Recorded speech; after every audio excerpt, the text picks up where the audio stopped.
대표 강사 최인혜입니다. 자, 저는 대치 세종학원에서요, 현재 생활과 윤리, 사회문화 두 가지 과목을 강의하고 있습니다.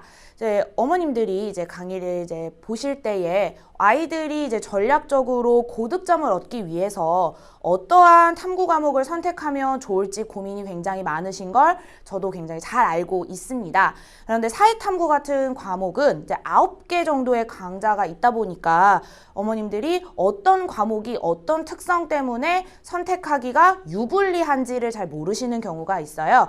그래서 제가 작년 수능 대비 이제 지원자 수와 응시 비율의 표를 가지고 어머님들께 잠깐 설명을 해드리려고 합니다. 그래서 이게 지금 과목 9가지별 지원자 수와 지원 응시 비율인데요. 이제 절대적인 비율로 생활과 윤리와 사회문화가 굉장히 다수의 비율을 차지하고 있는 것을 보실 수 있어요. 어머님들이 이제 응시자 비율이 많은 것이 과연 유리한 것일까라고 고민을 굉장히 많이 하실 텐데요. 이제 탐구 과목 같은 경우는 상대평가이기 때문에 이제 점수와 관련 없이 이제 등급의 일정 비율로 인해서 여러분들 자녀의 등급이 결정되는 경우가 많습니다. 그래서 고득점, 만점일 경우는 당연히 유리하겠지만 그렇지 못할 경우에는 내가 조금 더 상위의 등급에 올라갈 수 있는 과목을 선택하는 것이 좋은데요. 그럴 때 여러분들이 가장 고민을 하셔야 되는 부분이 바로 이 부분이에요.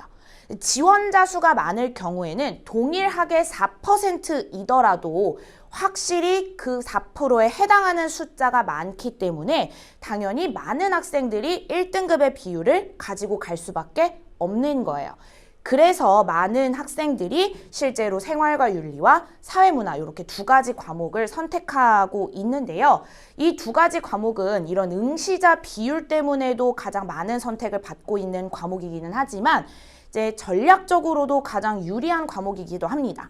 여기 보시면 한국지리, 세계지리, 윤리와 사상, 동아시아사, 정치와 법, 세계사, 경제 이렇게 남은 기타 과목이 있는데 이 타 과목에 비해서 상대적으로 암기의 비율이라던가 이런 것들이 조금 적습니다. 그렇기 때문에 이제 특히 예체능 계열이라든가 혹은 이제 조금 더 고득점을 노리고자 하는 친구들에게는 이러한 생활과 윤리, 사회문화 과목이 조금 더 친숙하게 다가올 수밖에 없고 유리하게 작용될 수밖에 없는 거죠. 자, 그런데 이 생활과 윤리와 사회문화가 암기할 비중이 적다고 해서 쉬운 과목이냐? 그렇지는 않습니다. 이제 킬링 유형의 문제가 명확하기 때문에 이러한 킬링 유형에 대비를 해야지만 실제로 만점 혹은 1등급을 노릴 수 있는데요. 이제 제 수업 같은 경우는 이러한 부분들을 보완을 하기 위해서 이제 몇 가지의 대비책들을 마련해 두고 있습니다. 그래서 제 수업은 일단 기본적으로 모든 것들의 시작은 개념 정리라고 생각을 해요. 그렇기 때문에 완벽한 개념 정리가 뒷받침이 되어야 하고요. 이제 똑같은 수업을 주더라도 어머님들도 아시다시피 소화하는 것은 학생마다 조금씩 차이가 있을 수 있어요. 그래서 학생 개개인별로 피드백을 통해서 이러한 부분들을 보완을 하고 더불어서 얼마나 잘 따라오고 있는지에 대한 테스트까지 완벽하게 마무리를 하면서 여러분들 수능까지 책임지려고 노력을 하고 있습니다. 그래서 실제로 이제 수업 관련한 판서 내용인데요. 이런 방식으로 매번 판서를 이제 아이들과 함께 정리를 하면서 단권화 노트를 통해 가지고 1년 내내 계속해서 개념을 완벽하게 숙지할 수 있도록 이제 돕고 있습니다. 그리고 이러한 부분에서 이제 만약 학생들이 이제 수업을 제대로 오지 못했거나 사정이 있어서 이제 출석하지 못한 경우에는 따로 이제 카톡이나 이런 부분들을 통해서 이제 이러한 판서를 공유를 해주고 있습니다. 이제 그리고 중요한 킬링 유형 같은 경우에는 이렇게 선지 분석이나 이러한 유형 분석에 관련된 제 자료를 바탕으로 이제 아이들이 여러 가지 학습을 좀 할 수 있도록 돕고 있고요. 이제 생활과 윤리도 마찬가지로 이제 굉장히 꼼꼼한 선지 분석을 통해서 이러한 것들이 이제 실제 시험에 나왔을 때 아이들이 바로바로 적용해서 이제 고득점 문항을 받을 수 있도록 이제 정비하고 있습니다. 자, 그리고 이제 이건 데일리 테스트인데요. 이제 실제로 아이들이 개념만 매일 수업을 하다 보면 자기가 이러한 것들을 제대로 소화하고 있는지 그렇지 못한지 잘 알지 못하는 경우가 많아요.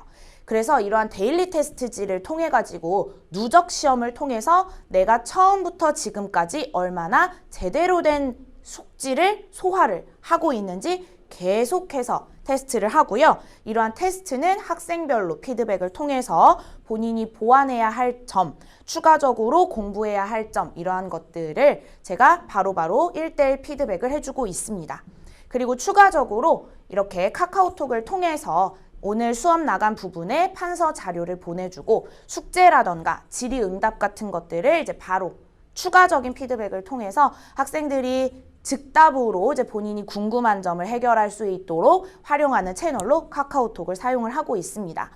이런 방식으로 이제 시작부터 이제 마무리까지 계속해서 책임져 주고 있기 때문에 어머님들 걱정하지 마시고 이제 어떠한 수업을 하는 것이 우리 아이에게 가장 좋은 방법일지 고민해 보시기 바랍니다.